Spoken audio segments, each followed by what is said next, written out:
Hey friends, welcome to the Tennis and Bagels podcast. I'm your host Andre, and I am here with Owen and Vansh. How are you guys doing today? I'm doing quite good. Yeah, it's really nice to be back. Sunshine Double is over. Things are getting busy with school, but Yeah, I absolutely loved Miami. Seeing Iga Swiatek and Carlos Alcaraz continue to win, and yeah, looking forward to this. Yeah. I've said before that I think the Sunshine Double is kind of unnecessary, so I'm excited for clay season, but Miami was great and excited to recap it. yeah, and yeah, lots of happened really in the Sunshine Double. Really, we obviously covered a bit of in the entirety of Indian Wells before, so we're going to be focusing obviously on Miami. I was really scared that this year's Miami was going to end up being a lot like last year's, because there was so many retirements, and obviously Nadal had to pull out, Djokovic didn't make it, and players were just like dropping, but it ended up being really good surprises in the men's tour. Obviously, a lot of withdrawals in the women's side. They pretty much filled out the entire area on the PDF that you get like when you download the draw. So that was surprising and kind of sad to see. But yeah, I was really surprised and excited with the results. And we can start obviously with the Osaka and Swiatek in the final. And I guess it's good for two reasons. One, because Osaka is finally playing well again, and she seems very excited about it, which is even better. She seems to be just like happy to be there, even though she's losing. And that was not the place where she was last year. If you remember the US Open, she quoted that she felt like win was a necessity, and it was a relief when she won, and she felt extremely frustrated and terrible when she lost. So now it's a different ball game, which is great. And we have on the other side Swiatek, who is now the new world number one and has won the first three WTA 1000 of the year. That's probably for the first time ever that this happens. And unless I'm wrong, Vansh, you probably would know that, but No, this is the first time ever. Yeah, exactly. And which also is really cool because Barty just retired, but then Swiatek is like, okay, now I'm gonna dominate, which is amazing. So we're not really in a lack of a leadership in the WTA rankings, which is what a lot of people were afraid of. Yeah, I think we're lucky that those two events coincided so exactly, because I think without Barty, we were kind of wondering like who's gonna take the top now, and Swiatek's ascension kind of coincided with that exactly. So we got this very emphatic rise to the top, and now we have a new world number one who's, I'm not. Do you think her lead now is maybe as big as Barty's? Barty's It's was. close. I have to check, but it feels like she's It's a sizable in a lead. very similar position. Yeah. That was my main takeaway too. Like, we came out of we did the Ash Party podcast, and all of us were kind of down, we were like, rivalries, we hope to see them. And, maybe I remember you even asked me the question, Owen, like, do you think Iga is going to really take over, or is there going to be a little bit more back and forth passing of the baton? And Iga really, really took it to the next level, because she only had to win one match to get the number one ranking. That was in the first round against Victoria Golubic. And the way she plays in these big matches, like just anytime something is on the line, she just opens up her bakery factory and just destroys these opponents. Yeah. It's next level stuff, like in finals and in some of the biggest matches. And like right now, like you have to say, like, she is absolutely the dominant number one. And it just shows like how quickly things change in this sport. We came out of Australia the entire January, and Barty was on an 11 match winning streak, and we were saying, who the heck is going to beat Barty? How are these players? How are these players going to figure out her slice? How are they going to deal with her serve, her forehand, and all of these things? How it feels like the rest of the WTA was like 2 years behind, and now we come out of Miami thinking like the clay hasn't even started, and Swiatek has built this amazing, massive lead. She's completed the Sunshine Double. She's only the fourth player in history to do that. I think only before her was like Graf, Kleisters in 2005. I think Graf did it twice, and then you had Azarenka in 2016, and then her. And no one's ever won the first three 1000s. And now she's on a 17 match winning streak, and obviously she's won her last 20 games. And there's so many stats. Yeah. I could do a whole podcast on just the stats, but I won't do that. But you should do it as a bonus episode. Yeah, you know what? It's really sad that we see all of this, and obviously Swiatek is doing amazing, but then it's not like everybody figured out how to play Barty. She just kind of like said like nobody's gonna figure me out anymore. So like Right. Right, I it's know, but in a way it's just sad because that was just amazing rivalry that was yeah. right there in the making. It was like the new Rafa Nadal, Roger Federer type of thing. Like in terms of hype, I know that Owen's like disagreeing with me because Djokovic Nadal is a much better rivalry in terms of tennis quality. That's what he's thinking right now. But No, but I mean, it would have been great. the dominance of the tour would have been amazing with those two back Yeah. and forth. But obviously, like Barrier is already retired. This ship has already sailed. So Yeah, I mean, I think all the same. Swiatek may not need any help right now. I mean, I was just thinking was I'm kind of struck by the similar way that she won the Indian Wells final and the Miami final. Because I think in the first set of each of those matches, she played very well, but she wasn't at her best. Like I remember in Indian Wells, she and Sakari were kind of feeling each other out. I think she got broken in her first two service games, but then pulled out the set at the end and then really opened up in the second and just destroyed Sakari. And against Osaka, I think all around she was better than she was in Indian Wells. But I think she was landing like less than half of her first serves for that first set. And yet she didn't even face a break point. And then it was kind of the same thing, like pulled it out 6-4, and then it's just off to the races in the second set. She bageled Osaka on a hard court. And Osaka, with this amazing run to the final, was kind of getting some people saying, is she still the best in the world on hard court?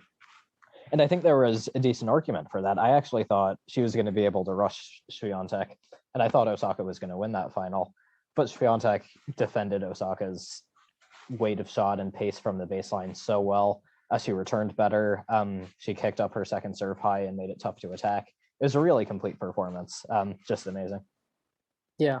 I mean, I came into that final thinking, I mean, obviously everyone was really excited. I was really excited as well.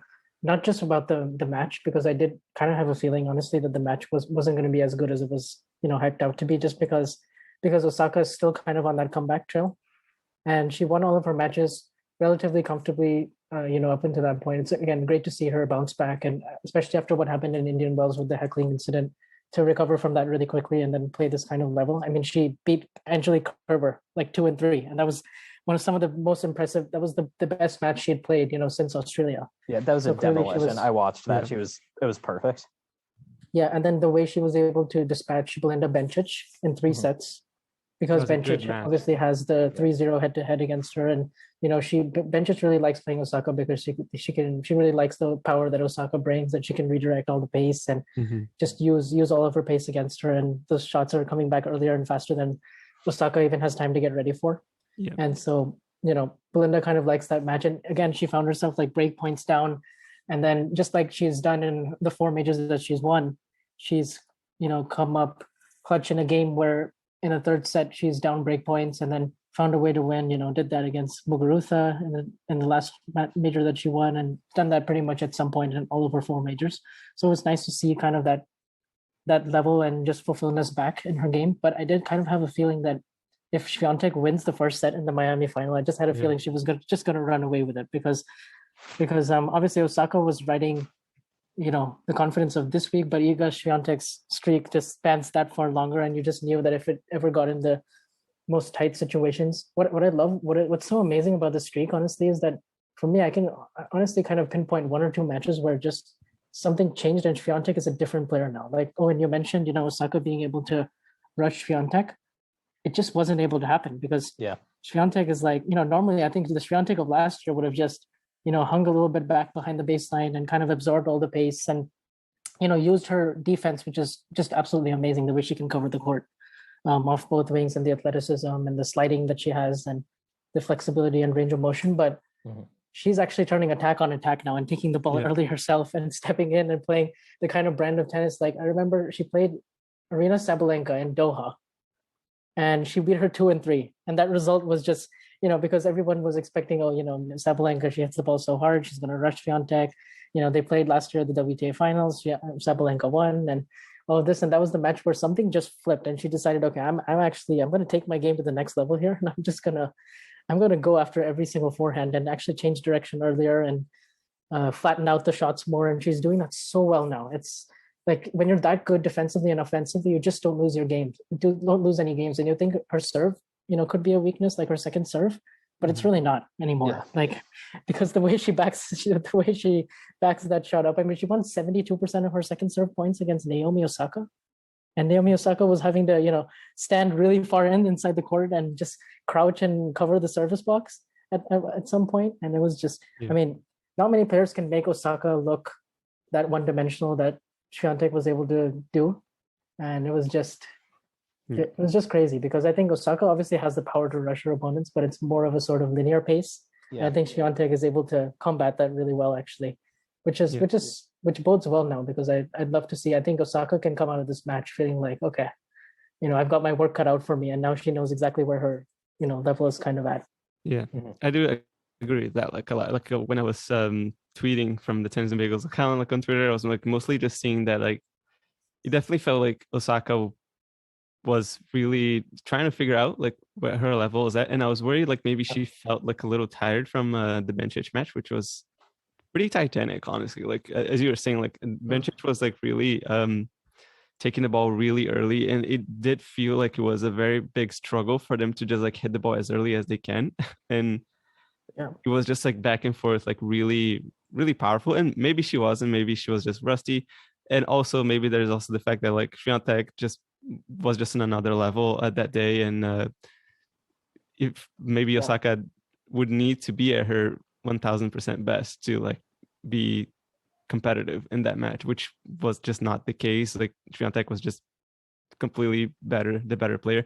But on the other hand, like, Swiatek, as I said, like, she was just phenomenal, like, in that match. Like, the forehand didn't have any of the troubles that like seemed like we were used to, like that you could be rushing it, or you could just put a little bit lower on the slice, which it's not necessarily like that Osaka did at any point, but it's not like she was working with plenty of spin and bounce or anything like that. But I think that what impressed me the most were two things. One, well, pretty much her entire counter punching game, like sliding around and just like taking the ball, or just like slapping it back cross court. There was this one shot that Osaka just like really nailed, this one forehand like to her cross court, and then Swiatek just kind of like ran over it and just kind of hit in a pretty defensively position, just hit it cross court, like no chance for Osaka. She was just like watch the ball sail by, because it was just too good. And I was just watching that. I was like, there is nothing that this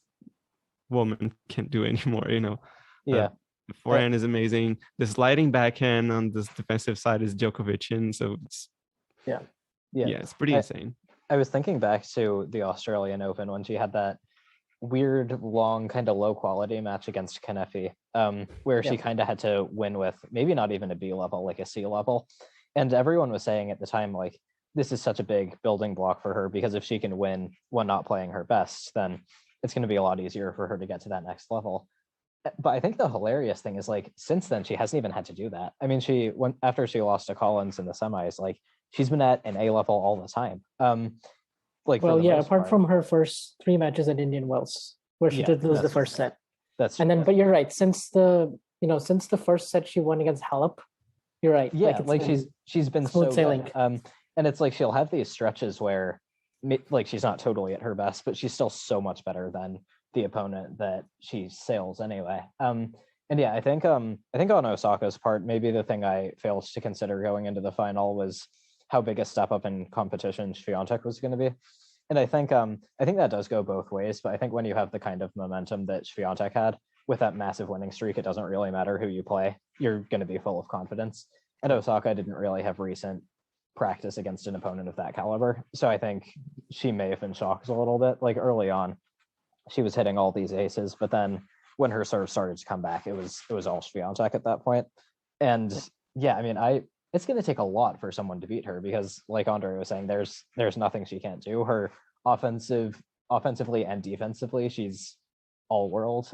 Caleb Pereira wrote a cool thing on this for Popcorn Tennis. Like, she's so dangerous from all areas of the court. Like you were saying, Bonch, like, people, like, the second serve can get better, but like, doesn't have to, not really. Like, she's now a dominant number one. So like 72% on second serve against Osaka is practically unheard of. Like, she can afford to do much worse than that and still be doing very well. So it's all big things for her right now. Yeah. Like, Just, Yeah, just I do. I'm just mind blown. Yeah. Yeah, no, go ahead. Sorry. No, I was just gonna say I do think that on it gets me excited to see this match because I know Osaka can play better than that. Um, Mhm. and I know that she's looking like she wants to. So I'm thinking that by the time that we hit back on the hard courts in North America after Wimbledon, I think we can see pretty good matches between those two for the rest of the year. So it's kind of good that a lot of players are trying to step up again as well. Sakari unfortunately didn't do much of a final in Indian Wells, but like I think she was mentioning a whole part of that tournament was just getting past the semifinals, Yeah. which was her biggest hurdle. So yeah, I feel like the WTA could get really intense, could really catch fire by the end of the year. We could see a lot of great matches still. Yeah, Sakura Yeah. is in a bit of a weird spot because she's definitely good enough to be winning these finals. I mean, I don't think she's as good as Swiatek, so I think she was always an underdog in that Indian Wells final. But like, and usually this is an oversimplification, but I think for her it really is the case. Like, I really think it is in her head. Like she's as good as anyone on her day. So when she loses these semis or finals consistently, I really think that's just kind of being unfamiliar with the stage and maybe the right way to play. Like I firmly believe that every tennis player needs to lose a big final or a big match before they figure out how to play them. And I think she's kind of in that stage right now where the tennis is there, but she's still trying to figure out like, okay, how can I play my best in these big moments?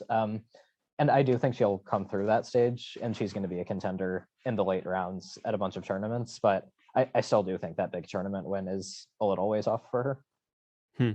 Yeah, for sure. Because she also, yeah, she has to usually get past the hurdle of the semis and then the hurdle of the final. And there's a lot of, like so many losses accumulated now that there's Yeah. obviously some mental baggage that's hard to erase. And then, but physically she's an absolute beast. And so, definitely, I definitely feel like her time is coming. And already it was a big step to get to the Indian Wells final. But like for Naomi, I think it's good that she's embracing the clay now, and she feels like she wants to give it a much better chance than she was able to do last year. And so she seemed really excited about going back and playing in Madrid and Rome and these tournaments because obviously I think we talked about it last year, but there's no really reason why if she doesn't get enough match play and doesn't get and just gets a lot more practice on it, she can't be good on clay too.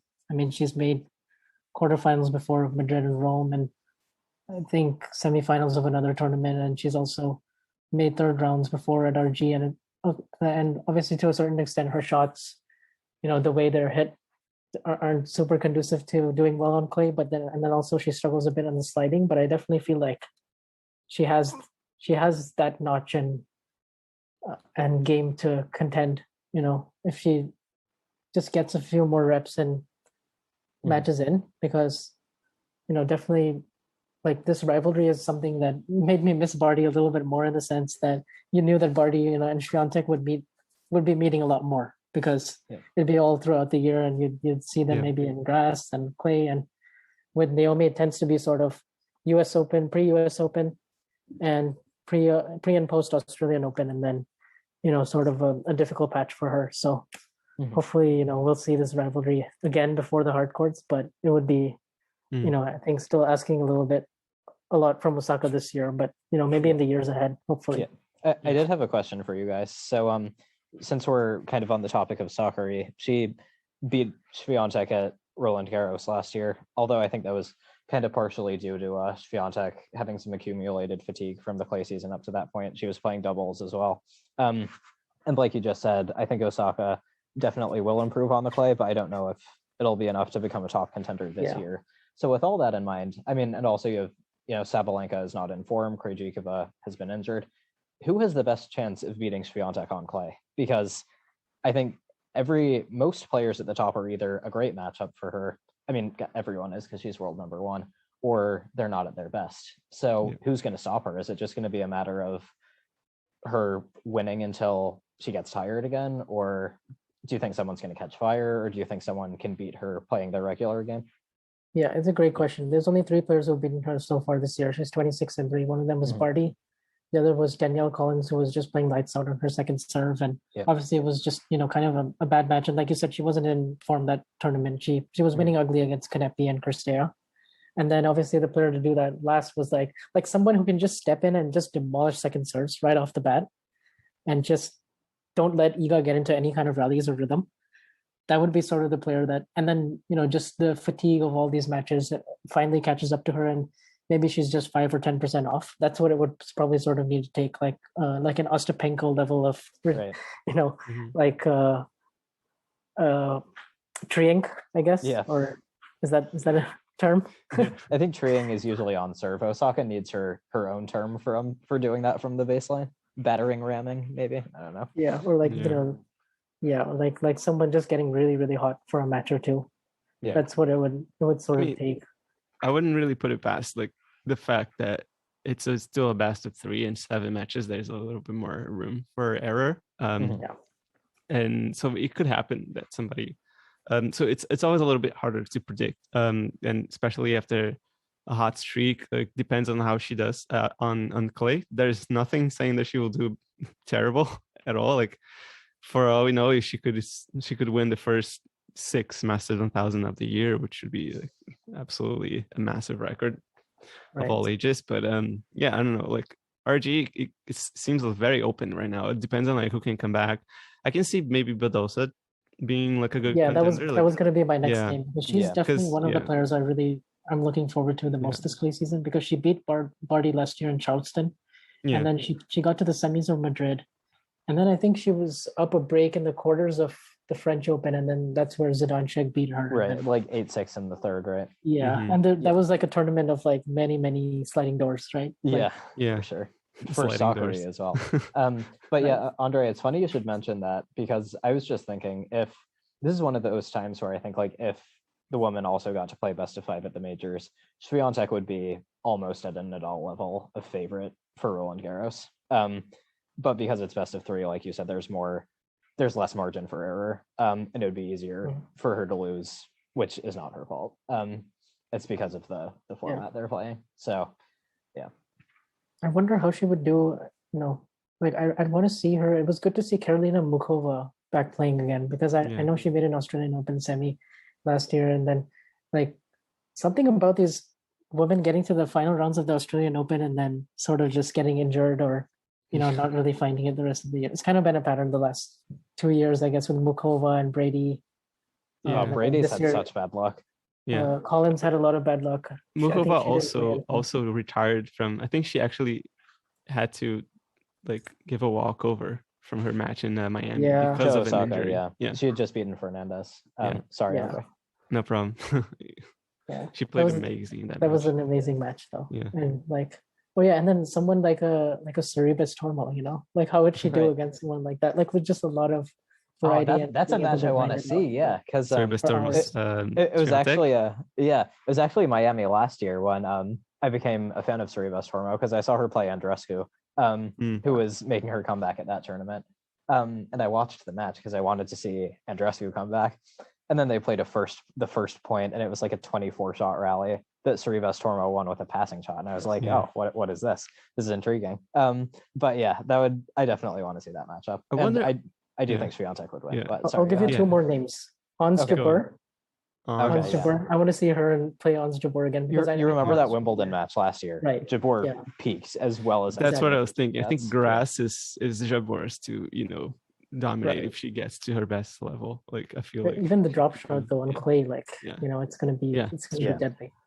And then who's my other one? Camila Osorio Serrano. Her. She played that really good Monterey final against Fernandez recently, and it's crazy because she's 35. Seems like she has the fitness of Sorribes Tormo, but like with an attacking game, which is which could be pretty intense if she gets to her best level. Maybe she wouldn't be able to beat Swiatek yet, but like I feel like she could give her a run for her money in the first set or set and a half. Yeah, matches like that are kind of fun when an underdog catches fire, but then they slowly regress to the mean, and the top player starts to like find their form, and then it just becomes a war from like after a set down. Yeah, fun. that's classic Nadal. Like what Yeah, impresses me the most is the level, the kind of different players that she's beating. Like it's not like she's playing Yeah. one game and she's beating, one style of player. Like she went from beating Golubic to then beating Goff. I mean, before that she beat Brengel, who was a very different kind of a player. And then she suddenly had to step it up against a power baseliner like Kvitova, who is kind of similar to Sabalenka in the sense like when they're at their peak, they can hit the court. They can hit anyone off the court. Like I don't care who it is. They'll hit anyone off the court. And she played very different in the Sabalenka match in Doha to how she did in the Kvitova match here. In the Kvitova match here, she was playing a lot more defense and counterpunching. And in the Sabalenka one in Doha, she was going all out and just beating Sabalenka for pace, which is really hard to do. But she And then- destroyed them both, like barely lost games. That's the point. That's the point is she's so adaptable. That's what Yeah. I feel like. And then last year, I think she wasn't even at her best and she still made fourth round or better at all the slams. And she's won junior Wimbledon before. Now, the one thing I worry about on grass is that, hopefully she doesn't injure herself the way she slides around the court. And I mean, Djokovic is able to pull it off, but he has insane ankle strength and I mean that is something we don't talk about enough. How Djokovic revolutionized sliding on grass, but that's another topic.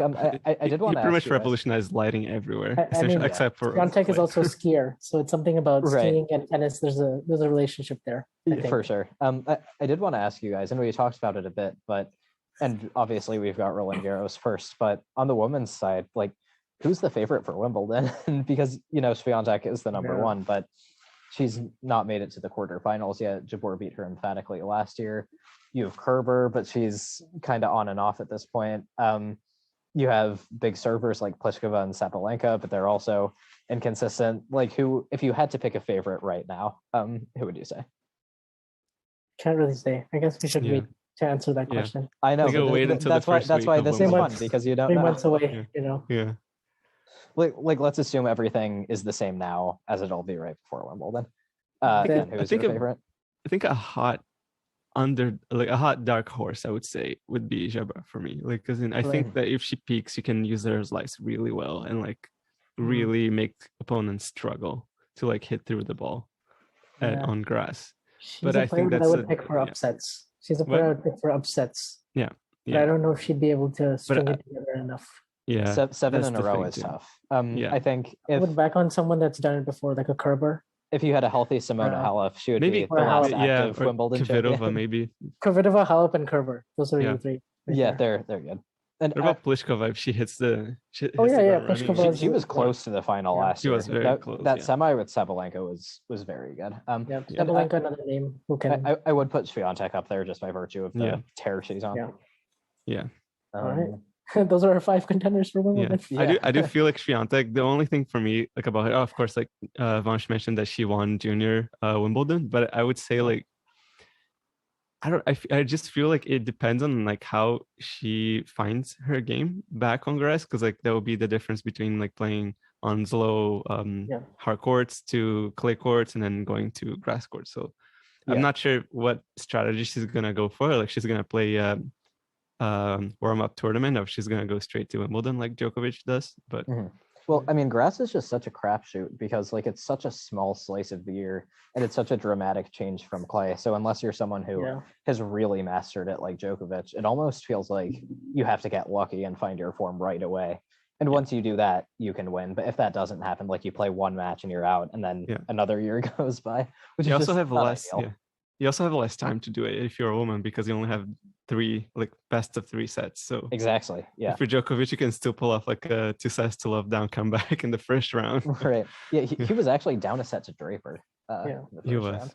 Yeah. Swiatek was actually asked about her junior Wimbledon, and she said, I actually didn't really know how to play on grass. I was just much better than the rest of the field. So she was able to pull it off, but she doesn't actually really like super comfortable yet on it. Exactly. But I feel like she could do that at this level now. Like she could win not out of grass expertise, but just because her game is so far superior to everyone else's. Right. But that's a great quote. I'll try to find that later. Yeah, she's just great for the tour, by the way. Like the way she's so open about how she feels, like about her mental health and her struggles. Like, I remember this tournament, she was talking about crying or something, and she's like, it should be normalized. And she's really smart and well spoken. I feel like because she reads a Yeah. lot.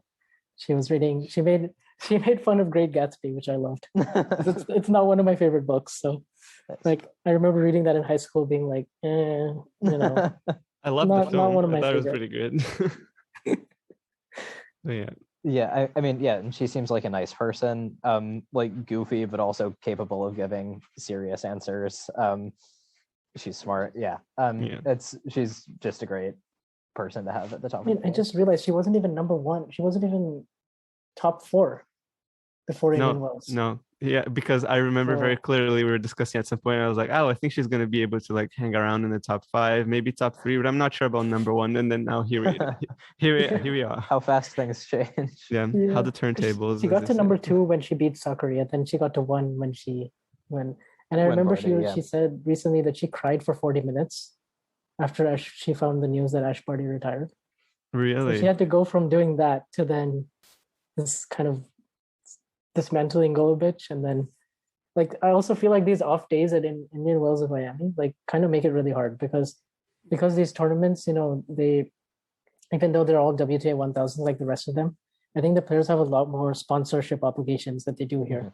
Because you know how like if you've ever seen like Tennis Channel, like they do the back check, Yeah. like all of those are filmed at Indian Wells, like at the lawns. I remember when I was there, like the players were being pulled from practices to do some random interviews. I don't know if it was for Netflix or it was for actually TC interviews or other things, but I feel like they don't really like, even though they have an off day, I feel like a lot of it is, like it's good that it helps them to rest, but I also feel like mentally it's so draining because I Yeah. think some players, they also do better if like it's just you have a match and then you have another match, because you can stick to your routines, right? You can just sleep, eat, Yeah. warm up, stretch, and then go and play.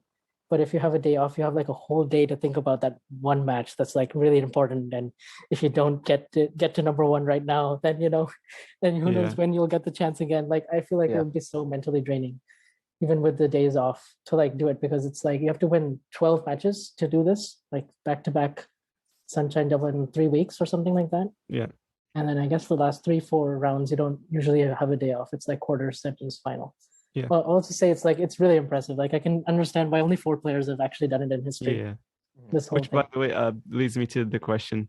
You guys saw that Courtney asked on Twitter. Actually, didn't ask. She stated on Twitter that the Sunshine Double is more difficult to win than the most difficult thing to do in tennis. I think that's what she said. I think the Channel Double is harder. Yeah, Yeah. that was my take as well. I think Channel Double harder for sure. Like there's no question about it. Even Yeah. with, I mean, I would still argue it's probably harder in the 80s. It's because it was so different Yeah. to play on Yeah, clay and grass. yeah. Like you had to serve it while you're on grass. Right. And then you couldn't do that on clay. Like I remember Borg, when he won those 5 Wimbledon in a row and he did RG and Wimbledon. Like I still feel like that's one of the most still not talked enough things in tennis history. Yeah. Like, He to did do it that like in the 80s. three years in a row, I think. He won Yeah. a double. Yeah, Like- 78 through 80, I think. Yeah, 78 through 80. it's insane.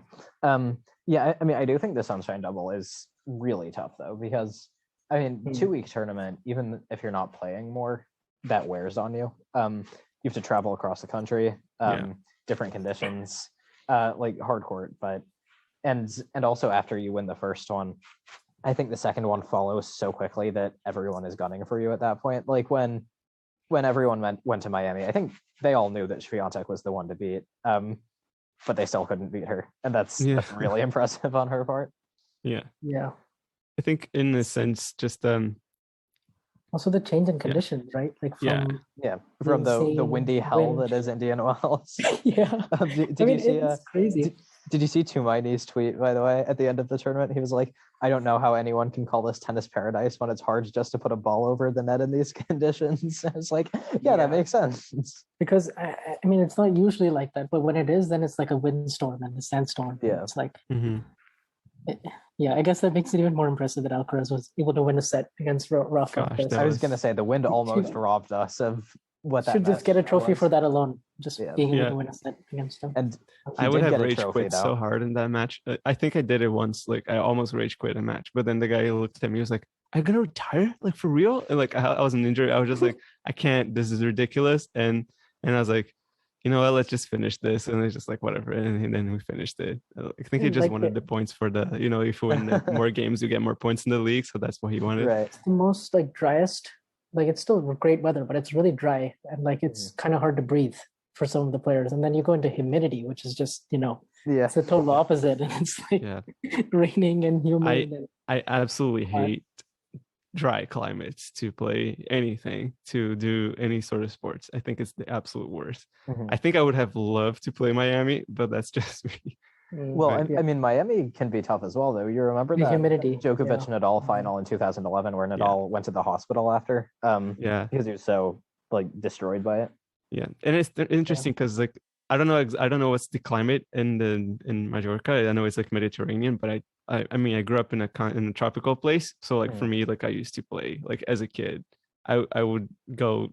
Well, that's like an anecdote here, so it's not exactly anything to do with pro tennis, but I grew up and like I was to go like to the court at like 2 p.m. and I would play until like 7 p.m. and it was like 30 degrees all day long, very very humid all the time. You, I you used could to outlast Rafa, then that's what you're saying. no. If I were a pro, who knows? Yeah. He'd probably beat the crap out of me like with just tennis. He wouldn't need to outlast me physically. No, I mean it's cool that you got that practice though, and like I think Yeah. that is ideal, right? Like you want to Yeah. become accustomed Yeah. to the worst conditions, so then Yeah. nothing is a surprise. Because I think some people go to Australia and they're just like, "What the hell is this?" Like, Yeah, but if it you is- if you remember John Millman almost outlasting Federer, right? Because yeah, and I mean physically. he actually almost outlasted Djokovic as well in the next Yeah. round, because that match was straight sets. But if you actually watch it, it was an absolute war. I remember in the middle of it, Millman was sweating so much he had to go change his clothes, and he was like, "Novak, I'm sorry, like I have to take a break. Like I can't play in this." And Novak, because like it's fine, I could use a break. I'm tired. Like he was Mhm.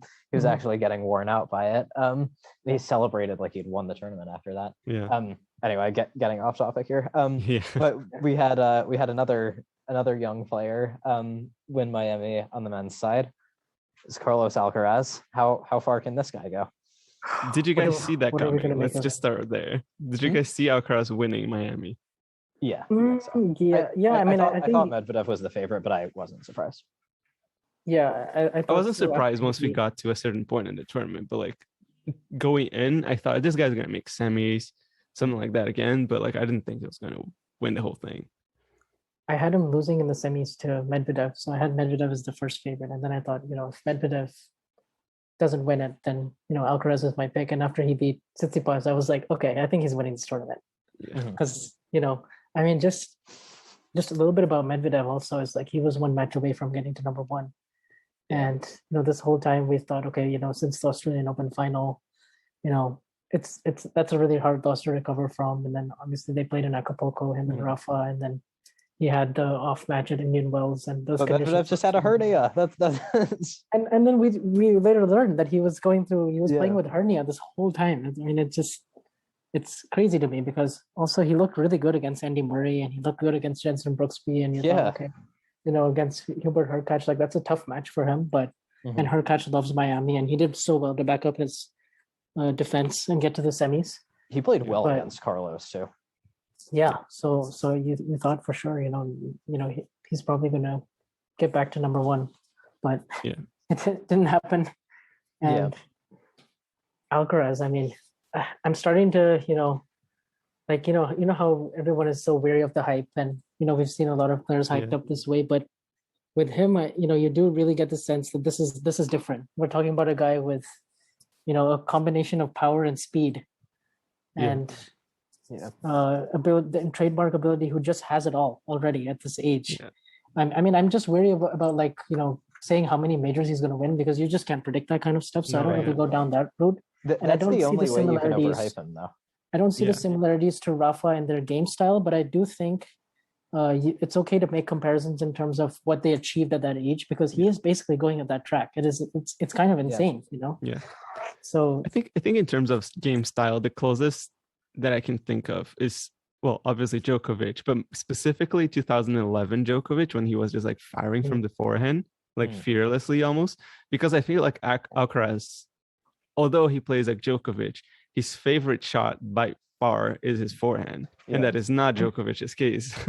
Like Djokovic like his forehand, of course. Like he runs around it, he hits like, but he tends to hit a little bit more like with angles and try to like work it more than Alcaraz would just like blast the crap out of it. Just if he has a chance to like really like put pace into that forehand, he would just go for it. Like, and that was a little bit of his downfall like last year, because I feel like coming from the Challenger Tour, he just felt like he could just like blast people away from the court, and then the ball just came back and he was like, "What?"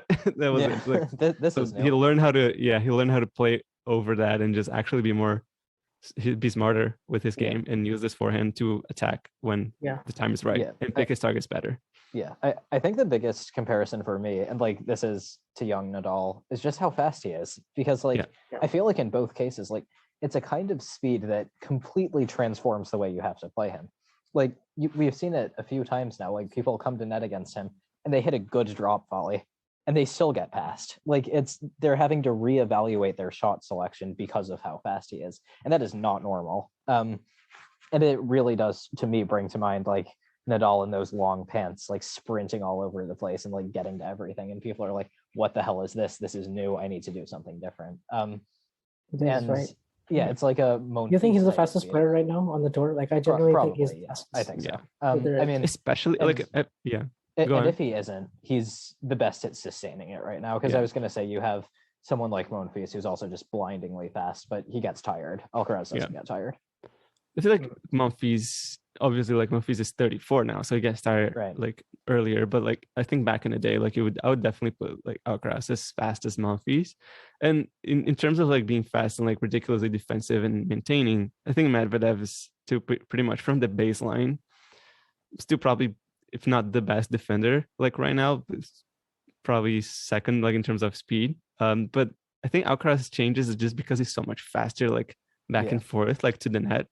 Like the match point that he hit against Kecmanovic, he was like miles away from that drop volley. Like it wasn't a drop volley, it was I think it was a half volley. Half volley, yeah. It was a pickup half volley, like drop shot, and he just ran that down and just inches away from the net, just like hits this immense, like awesome passing shot. And there you go.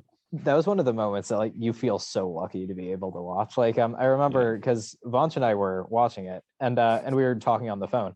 And I remember as soon as Kecmanovic hit that half volley and Alcaraz started to run, I was like, "Oh my God, does he get there? Does he get there?" Because I knew how fast he was. I was 100% sure he was getting. And then he got there. I was like, "Oh my God, Carlos Alcaraz!"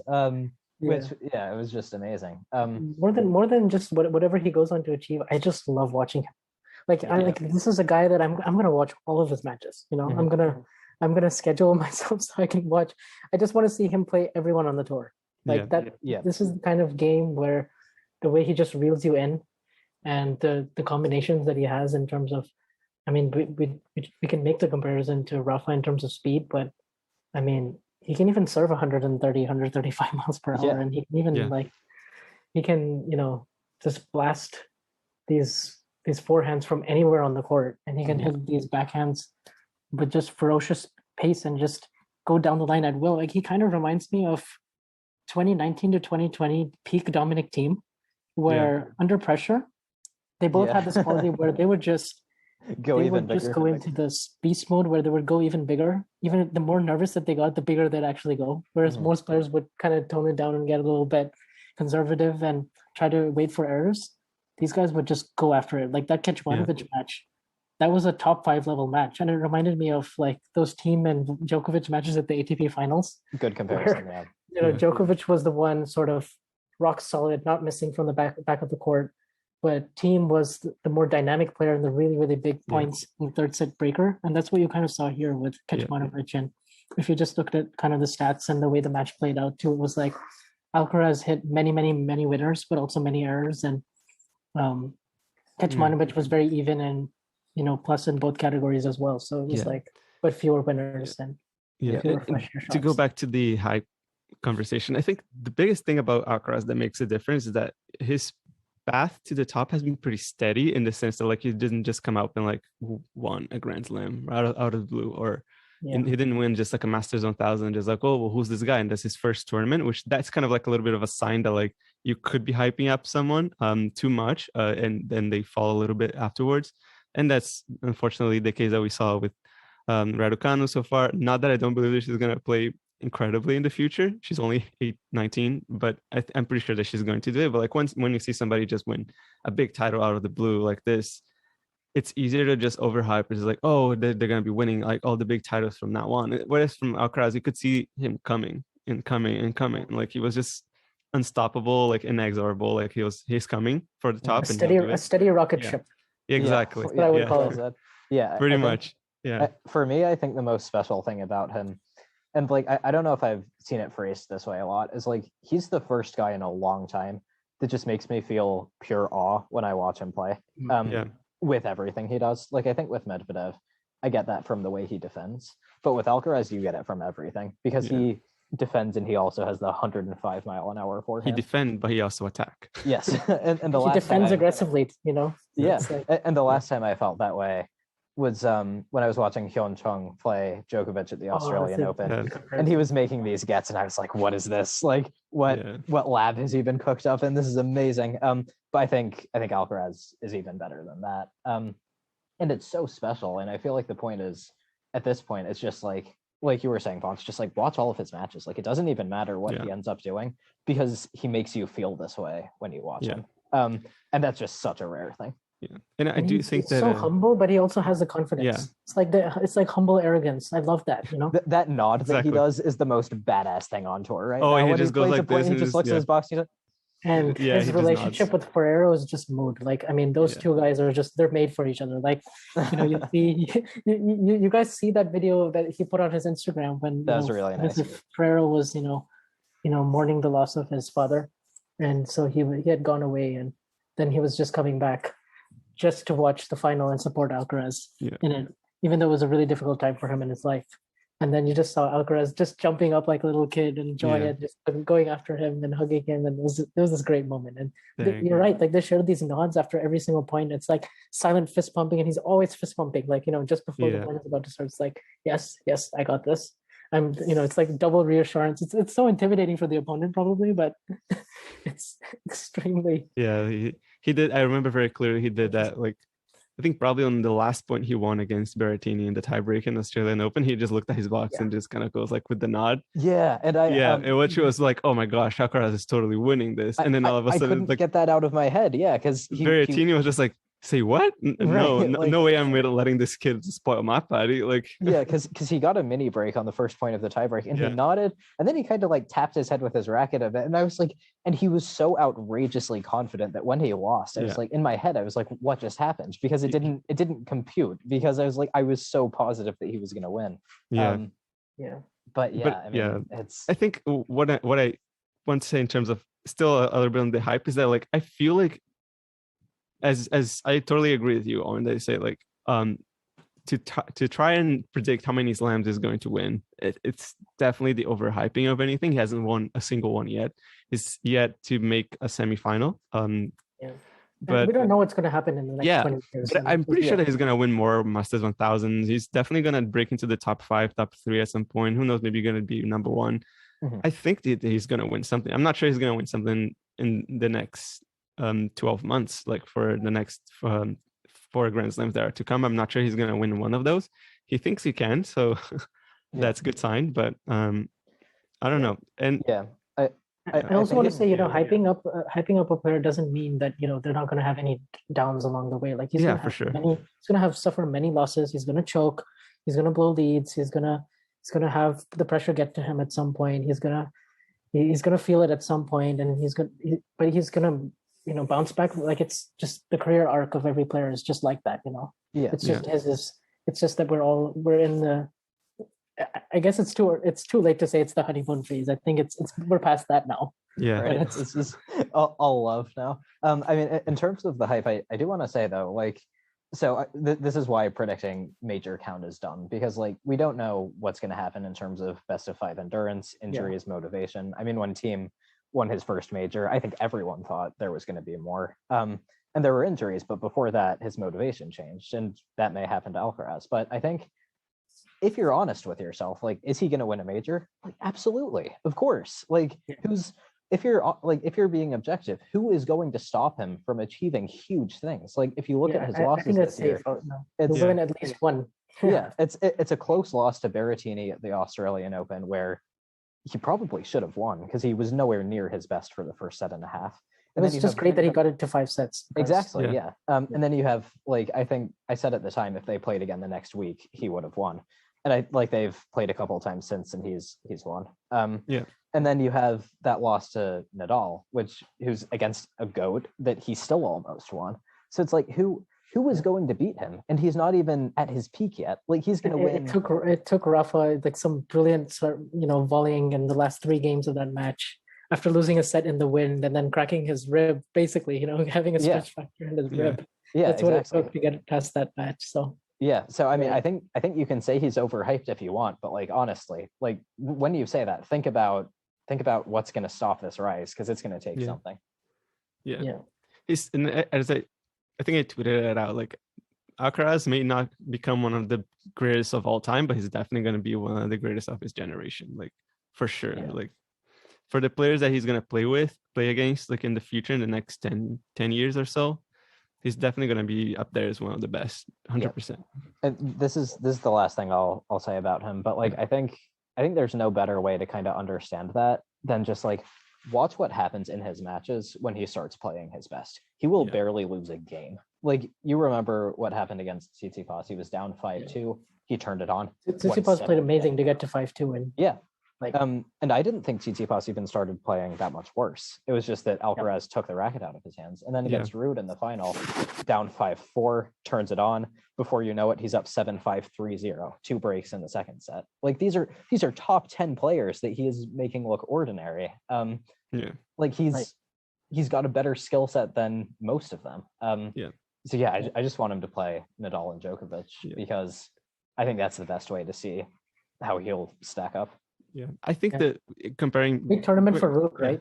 To beat Zverev. Sure. Oh yeah, 100%. Big tournament for Ruud to beat Zverev in the quarters and then get to the final, and now you can put the whole clay court hardcore thing to bed. He's good on that.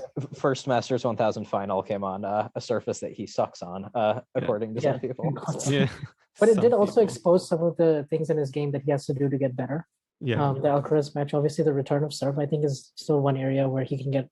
He can definitely make some gains, especially because he goes so far back and returns deep on the second serve. And Alcaraz's go-to was is the serve and volley on the ad side to Ruud's backhand, and then Ruud got killed with that, tipping it low, and he got killed with that. I mean, just look at the match point, right? Yeah. Whereas I feel like a better returner like a Medvedev, who takes that deep return position also, would make Alcaraz hit a really tough volley, from that position when he serves and volleys, or even team, for example, even with a one-hander. I think that's one thing that separates players, like even going back to Swiatek and Alcaraz, who separates like players who are most likely going to be contenders for like the biggest titles and are going to jump into the rankings like top 3 at least, from the players who are going to be consistent top 10s, like low top 10s, like 5 to 10, even like 7 to 10, even like Ruud is right now. I think it's just really the fact that you can 100% see that they are on a different speed when they play tennis. Like when they play the game, like they take the ball early, they can generate pace from anywhere on the court, and you could see that Ruud was struggling with how early Alcaraz was taking the ball at times, how aggressive he could be, and sometimes Ruud was trying to be aggressive, and you could see that like for him and he has one of the best forehands, by the way. And it took him a little bit longer just to like get to the ball and just like aim and just like prepare, and those things are things that like are not necessarily lacking in those top players. They can definitely be a lot just better off the ground, just take the ball early and just make it happen a lot better than those guys. And I feel like they have to do things, they have to tree at a higher level, because I mean, obviously, like Ruud, I mean, he came out firing. He was up 3-0, 4-1, and he was hitting forehands, and just you felt like this is unsustainable. Even for him, he's not going to be able to sustain this for a really high level, and eventually Alcaraz is going to get his teeth into this, and he's gonna find your weakness and exploit it, and that's what the best players do. They go on these surges where they don't lose games. And that's what he did in that final, basically. That's what Swiatek has been doing in all the big finals that she's played. And I think we're starting to see like a common trend with the best players on tour, I think, is that they're really elite returners of serve. Like I think Yeah. like Swiatek, fantastic returner, Alcaraz, fantastic returner, obviously of Nadal and Djokovic. And I mean, the weapon that gives you is like you can be down 4-1, and all it takes is one return game and you're right back in it. Like I think how many times did we see Alcaraz go down 4-1 and then he would hold for 4-2, like he'd break, and then he would just go on a tear from there. Like we've seen Swiatek do that. And that's just such a nice thing to have on your side, the ability to break serve almost at will. Because when you can't do that, even when you're winning sets, you're winning tie breaks. Like I remember, Tsitsipas, I think, with the elbow surgery, he's maybe not back to his best yet, but he had this match against Jack Sock that he won, and he really clutched it out. But he had to play 2 tie breaks, I think, and that's just not something you want to have to do. You want to be winning that 3 and 4. Yeah. I mean, and Alcaraz, one of his best shots is a drop shot, but in the final, he only won 3 points with his drop shot, and he missed most. That was one of the worst drop shot days I've ever seen him have, because obviously, he has such good disguise on that shot to where most of the times you can't even read it because you're taking a deep return position and you have to I don't know what you can do against it, because you have to be ready for it going past you as a winner, and you have to be ready that he might disguise it and shield it so well that he has the drop shot lob combo. He can do the tweener. He's got Also, correct me if I'm wrong, but Alcaraz has this thing with his serve that he just kind of like he changes where he's serving from the baseline. He from a couple serves he just like went all the way to the sometimes. and you know exactly what he's gonna do. Like there's no chance he's not gonna pull out like this massive kick like for an angle. That's probably his best serve, by the way. I don't think he hits his spots very well. I think compared to the rest of the tour, that's probably his only weakness in quotes. Area of improvement. Area of improvement, right? Like, but it's like he's hitting his spots. Yeah, but I almost feel wrong calling it a weakness, because it's the sort of thing where like if he solves it, no one will be able to beat him. Like he's going to be more unstoppable than he already is, and so it's like, can you call that a weakness or just like the last thing separating an area him from that can world get better. domination?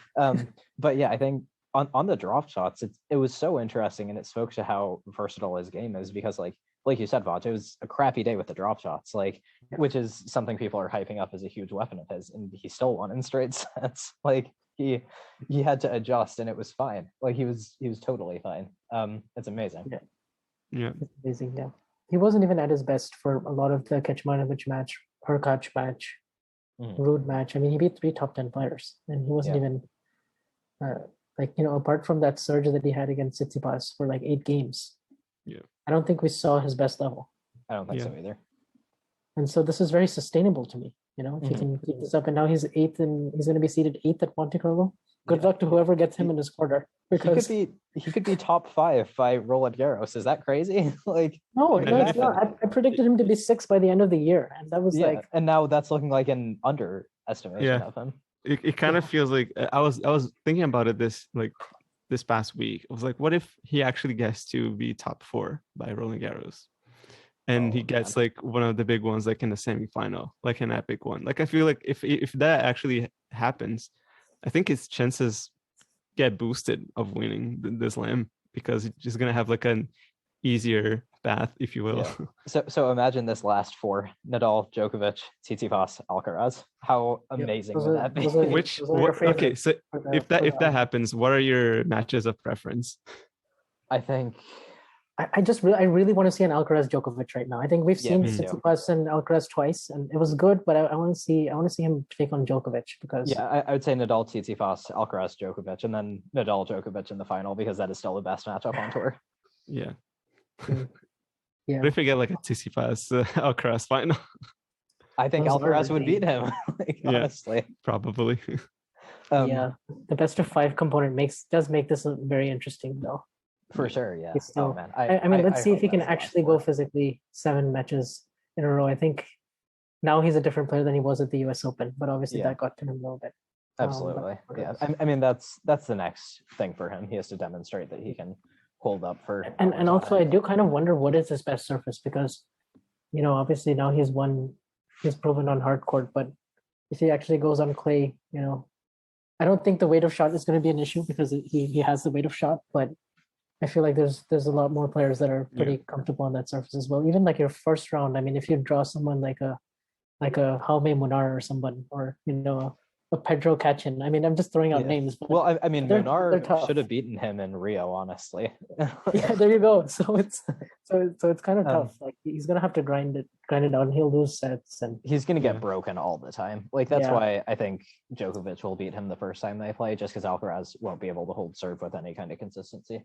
Or break serve with any kind of consistency, I would say, because Djokovic has developed into a pretty big server, like as in terms of he has taking care of his serve with more ease than most. But like in a Djokovic matchup, I could see it happening where like Alcaraz is breaking more easily than he's holding, and that's just not a good place to be. But again, like once that improves, he's going to be even better. I don't know, in terms of other stuff going on, Patrick Mouratoglou had an interesting tweet recently. I think, you know what I find the most interesting part of that tweet?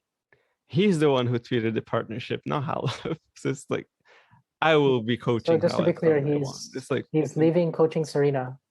Yeah, for a bit. I think he said like some time has opened up for a bit or something. Like he implied that they would be working together again. Mm-hmm. Yeah. So it's kind of interesting because he hires Serena in 2012. Didn't Serena hire him?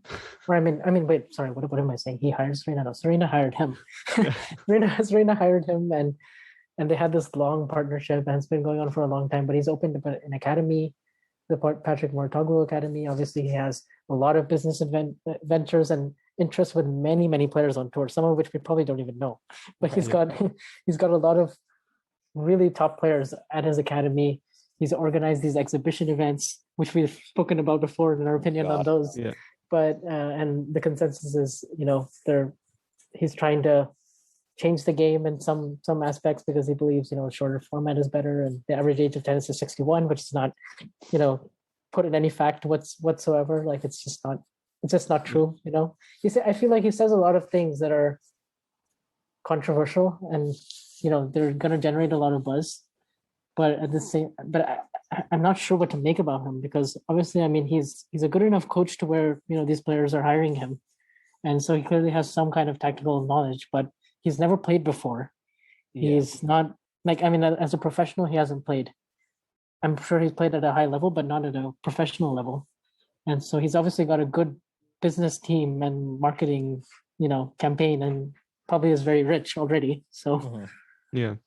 And so I had a question. I had a question for you guys. Like, is he a good coach? Because I think there's evidence to suggest that he might not be. I mean, Serena has won a lot with him, but Serena is amazing. Like, I would put that down to Serena before I put that down to him.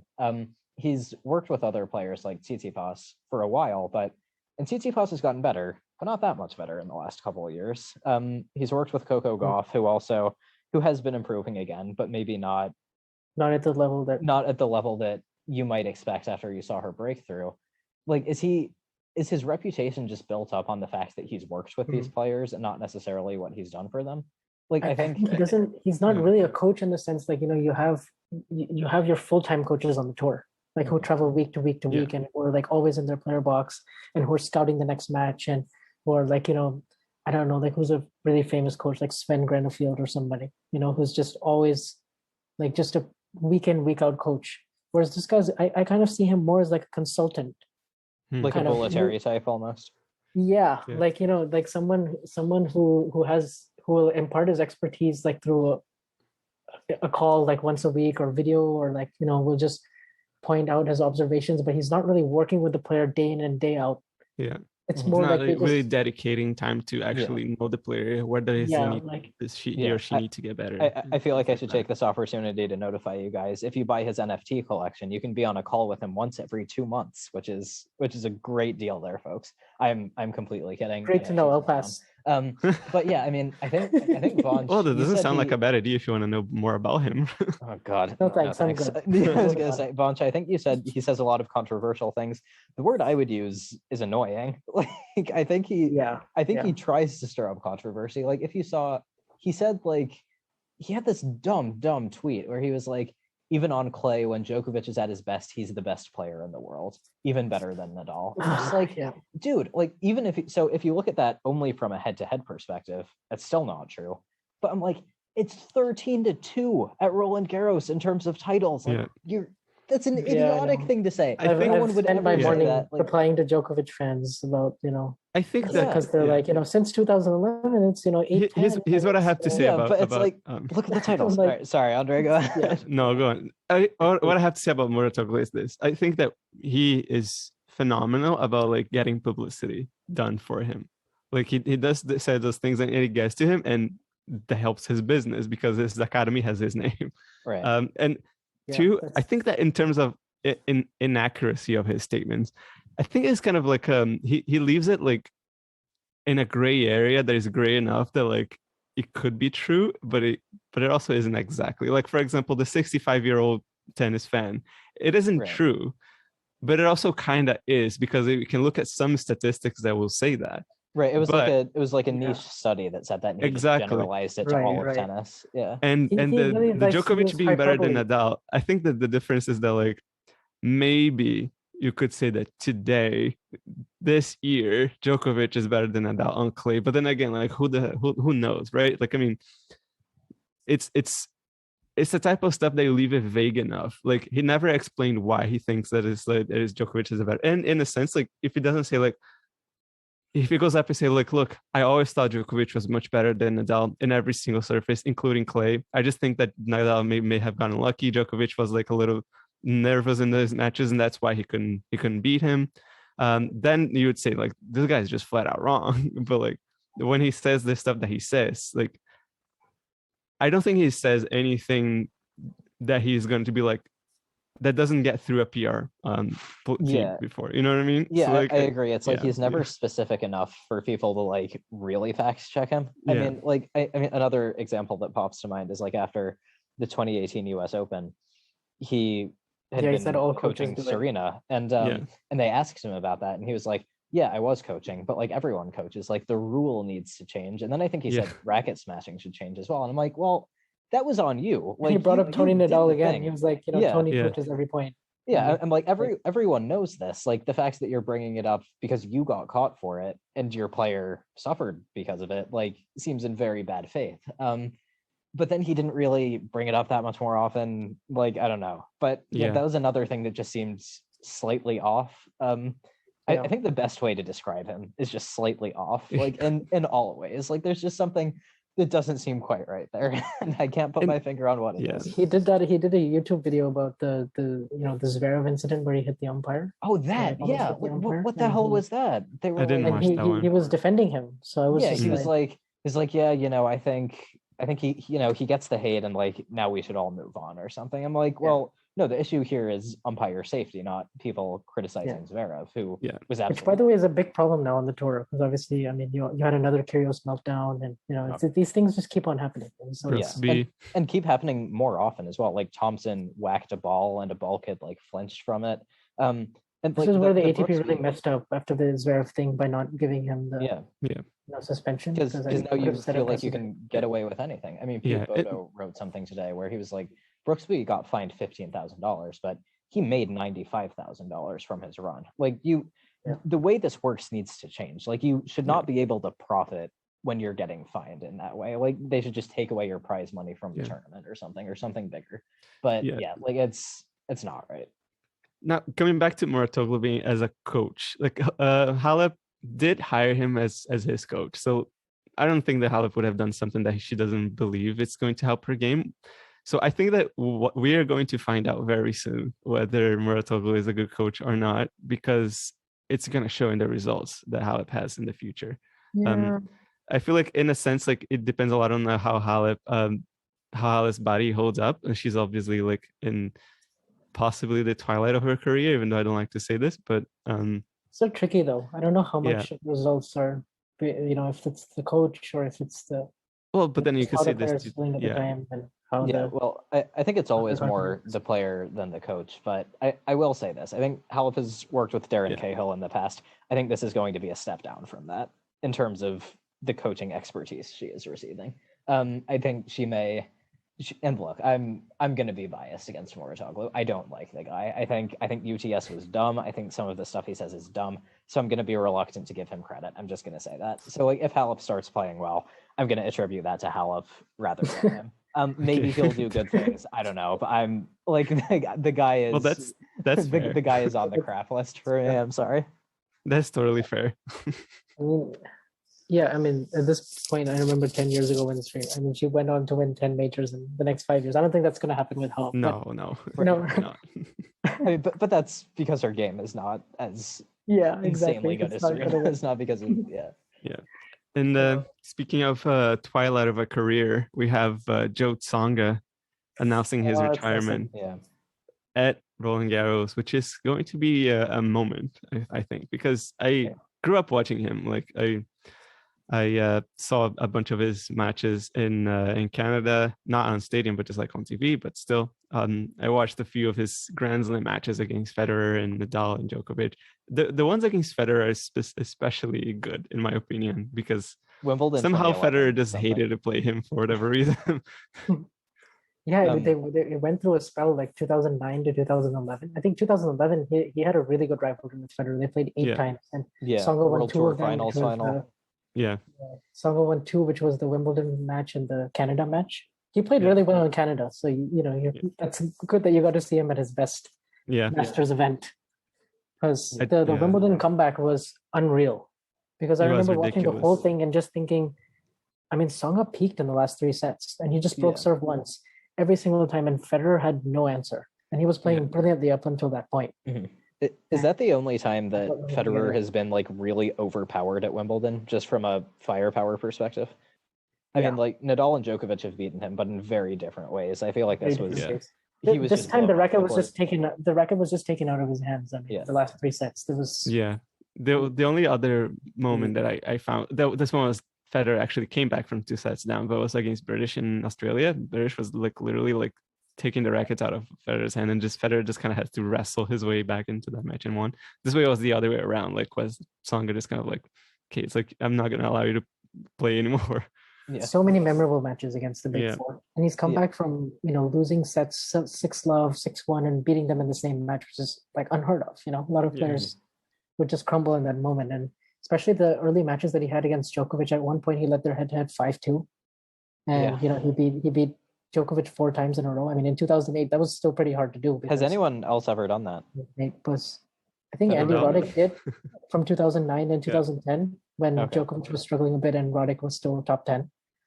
But I mean, Djokovic managed to turn those head-to-heads around and all that. But still, like some of those matches, I think the French Open match that they played each other in, the quarterfinals, was epic. I mean, Tsonga ended up losing, but that was due to Djokovic's clutchness, and he had 4 match points. 4 match points, and I think honestly, I was going to say, I think the most impressive part of that was that he made the tiebreak close after all those match points. Like he did fade, but not until the 5th set. Like he was always in it. It took a while.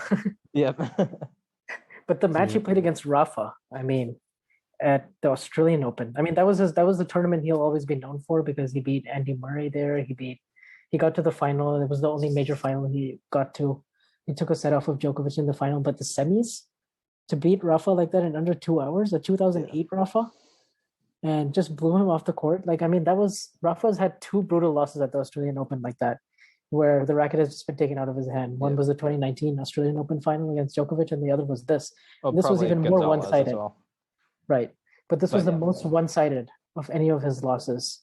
And I mean, I think he didn't even break serve, and it was like under 2 hours. And it was just, he was playing like a unicorn that day. Like it was like start to finish, like everything he touched turned to gold. Yeah. It was one of those matches. Do you guys think, I feel like for Tsonga, what's going to happen is a bit like when Andy Roddick retired at the US Open, he's going to play very well because like he has no next tournament to worry about. So he's just going to give his entire body into every shot. And I think he might make like a 3rd round. I think that's what's going to happen is he's going to get a really nice, unassuming Hubert Hurkacz in the 1st round. Oh wow, that's probably true too. It's gonna do his thing and beat him, and it's gonna be really sad. I don't know. I think this is gonna be closer to a Del Potro retirement than a Roddick one. I think because I feel like he hasn't been healthy enough Yeah. to play for so long, it's hard for me to imagine that the level will be there. But he'll Yeah, get it's a true. nice crowd ovation. You can bet on that. Yeah. Hopefully they schedule it at a good time and there's a it's like they give it the priority that it deserves. Yeah. Yeah, I was definitely playing as Chatrier. Yeah, I think it'd be cool if he got Djokovic in the first round, they'd put it on Chatrier. Like that's a good way to go out, if you ask me. Yeah, playing a legend. Well, in a sense, it's just like, for me, it's at least is gonna go out to like a guy that he was definitely not gonna beat. So what are you guys' final thoughts, I guess, on Tonga, since we've covered so much today already? I think he'll be missed. If he were playing in a less brutal era, he would have been missed more. And that's just kind of the nature of things. Yeah, great career, great personality, super dynamic, explosive to watch. Loved watching him. Gave me a lot of memorable matches. Like Owen said, played in a really strong era, but still achieved quite a bit.